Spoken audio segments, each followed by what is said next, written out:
जसं उपवास आणि देवाचं अतूट नातं आहे, ठीक त्याचप्रमाणे उपवास आणि चिक्कीचंही नातं आहे. एरवी फक्त सुका खाऊ समजल्या जाणाऱ्या शेंगदाण्याच्या चिक्कीला उपवासात मात्र फराळाचं एक विशेष स्थान प्राप्त होते. खरं तर या चिक्कीत फक्त गुळाचा गोडवा नसतो, तर लहानपणीच्या गोड गोड आठवणीही दडलेल्या असतात. चला मग आज बनवूया तुमची आमची सर्वांची आवडती शेंगदाण्याची चिक्की.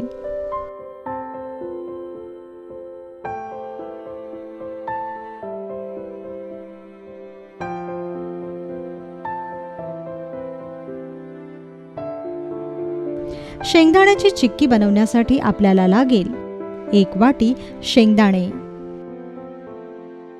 अर्धी वाटी साखर, चिक्कीच्या गुळाचा एक लहानसा खडा आणि गरजेनुसार तूप. सर्वप्रथम लोखंडी तव्यात शेंगदाणे भाजून घ्या. शेंगदाणे छान खरपूस भाजा. तेल न घालताच हे दाणे भाजून घ्या. दाणे जास्त काळे करू नका, नाहीतर चिक्कीला करपट वास येईल. भाजलेले शेंगदाणे एका प्लेटमध्ये काढून घ्या आणि गार होऊ द्या. यानंतर पाखडून किंवा चोळून शेंगदाण्याची साले काढून घ्या. आता लोखंडी पोळपाटाला किंवा स्टीलच्या परातीच्या उपड्या बाजूला तूप लावून घ्या.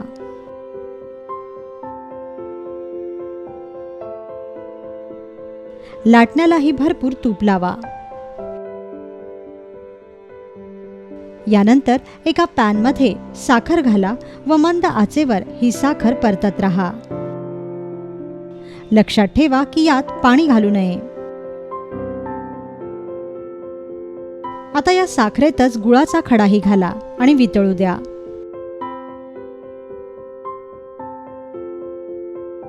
मंद आचेवर साखर आणि गुळ वितळू द्या.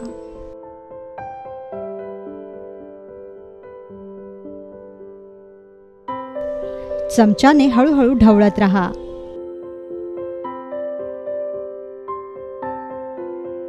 गुळ व साखर पूर्णपणे वितळली की मग गॅस बंद करा आणि यात भाजलेले शेंगदाणे घाला.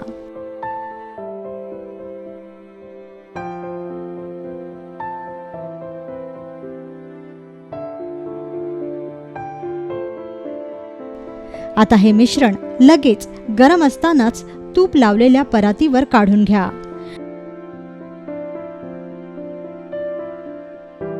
आणि लाटण्याने किंवा स्टीलच्या वाटीने थापून किंवा लाटून घ्या.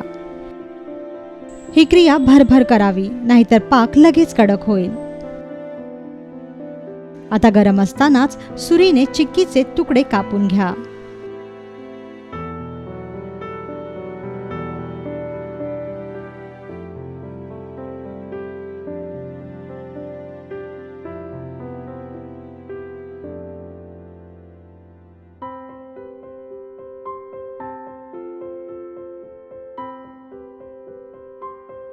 गार झाले की चिक्कीचे आपसुकच तुकडे होतील.